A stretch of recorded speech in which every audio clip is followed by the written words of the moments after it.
Bloomberg Intelligence senior policy analyst. Nathan, what's the feeling in D.C. as the rest of the country starts going to the polls here? Any smart money leaning one way or the other, or is it, as most folks suggest, really too close to call at this point? So I think it's too close to call in the presidential race and then the House race. I think essentially I could tell you who I think is going to win, but then I have to give you a 5-minute explanation. And if I do that, I'm not really explaining anything. But what we can say is that we generally think the Republicans are going to take the Senate. Why? This is a very difficult race for the Democrats. They're defending 23 out of the 34 seats out there. Senator Joe Manchin is resigning. The Republicans are going to most likely take West Virginia.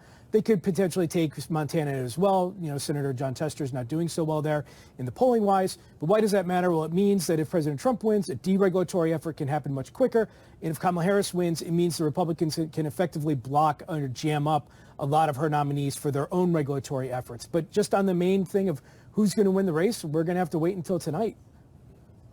What are the implications for investors here and for markets? You know, what kind of results could we be hearing in the next few days that would move the market, that investors would need to know about? Yeah, so we were trying to think of like the major catalysts of what happens if you get a Harris victory versus a Trump victory. The first one is tariffs. I mean, we think that the tariffs are going to come no matter who wins the president next year, but is it a broad tariff, 60% on all goods coming from China, or a very small subset? So once you decide, or once we figure out who the president is, we'll know what the tariff outlook looks like for next year. The other thing is investment banks. If Kamala Harris wins, the Basel III Endgame, a rule that increases capital about 9% for the banks, will most likely go forward. If President Trump wins, that's not going to happen.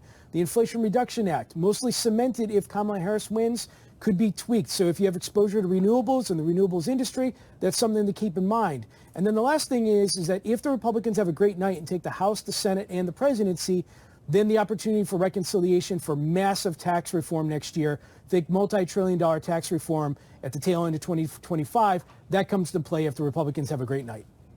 If former President Trump were to win, what would he do on day one? Would he be just doing tariffs across the board? Because that is something that a president can do.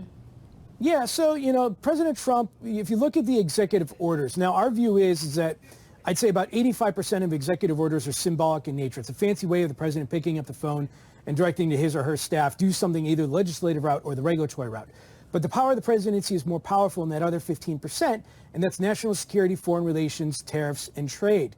Now, Congress has largely delegated tariffs to the president, and there's some thought out there that, you know, President Trump would need congressional authorization. Our view is that there's a lot that he could do unilaterally. And so if President Trump comes in day one, expect those executive orders to come out. Now, when it comes to a tariff, I think you would see the red line come across the Bloomberg terminal and say, you know, President Trump signs executive order on tariff. Within the language of that tariff executive order, though, there'd be language essentially saying this won't go into fruition for another 270 days or 365 days. Why? It's a negotiation tool, and presidents don't want to back themselves up into corners. They want the flexibility to see what the reciprocal tariff would look like before it actually goes into fruition. So there's a little bit of headline risk there, but the ultimate impact of a tariff, if President Trump wins, would probably be in the second or third quarter of next year.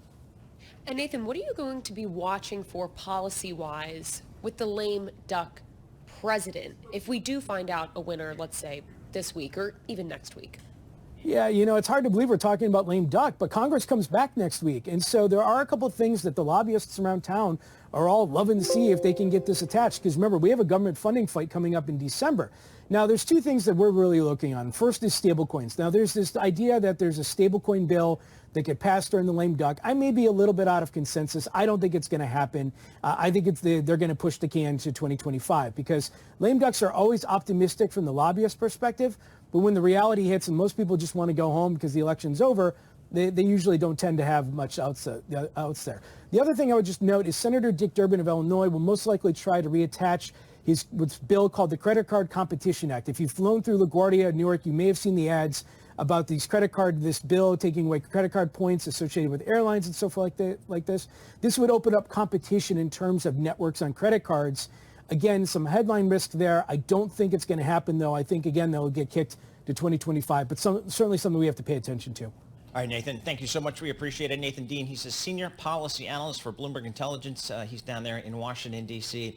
He and his team, they really focus on policies coming out of Congress and which industries and maybe even down to the company levels, which will be impacted. And that's the research that he and his team do, and it's widely valued by Bloomberg customers, because we know many industries are heavily regulated and dependent upon government policy. So